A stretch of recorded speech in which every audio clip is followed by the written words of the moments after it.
పేపర్ల లీకేజీ వ్యవహారం కనుమరుగు కావాలన్న కారణంతోనే బీజేపీ ఎంపీ బండి సంజయ్ను అరెస్ట్ చేశారని కాంగ్రెస్ ఎమ్మెల్సీ జీవన్ రెడ్డి ఆరోపించారు. లిక్కర్ స్కామ్ లో ఎందరినో అరెస్ట్ చేస్తున్న ఈడీ ఎమ్మెల్సీ కవిత విషయంలో ఎందుకు ఉదాసీనంగా ఉందో అర్థమవటం లేదన్నారు. ప్రశ్నాపత్రాల లీకేజ్ లోనూ ప్రభుత్వ అసమర్థత స్పష్టంగా కనపడుతోందని జీవన్ రెడ్డి విమర్శించారు. వాస్తవాలు వెలికి తీసేలా ప్రశ్నించినందుకు TPCC chief Revanth Reddy, BJP రాష్ట్ర అధ్యక్షుడు బండి సంజయ్లపై కేసులు పెడుతున్నారంటూ జీవన్ రెడ్డి మండిపడ్డారు. ఒక రాజకీయ పార్టీగా మా అభిప్రాయాలు కూడా ఉంటాయి కదా.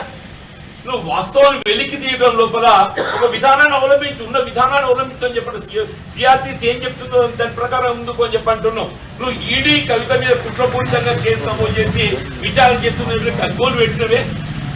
లిక్కర్ కుంభకోణంలో ఎమ్మెల్సీ కవిత గారిని అప్రదిష్ట పాలు చేయాలని చెప్పని ఈడీ కుంభకోణంలో ఏదైతుందో విచారణ నెపంతో ఆమెను ఇబ్బందులు గురి విచారణ చేసి ఆయన ఆపాదింపబడ్డ నేరాలు ఏదైతుందో అవి ఏ మేరకు ఉన్నవి ఆయన 41A కింద బెయిల్ అప్లికేబుల్ అవుతుందా కాదా? బెయిల్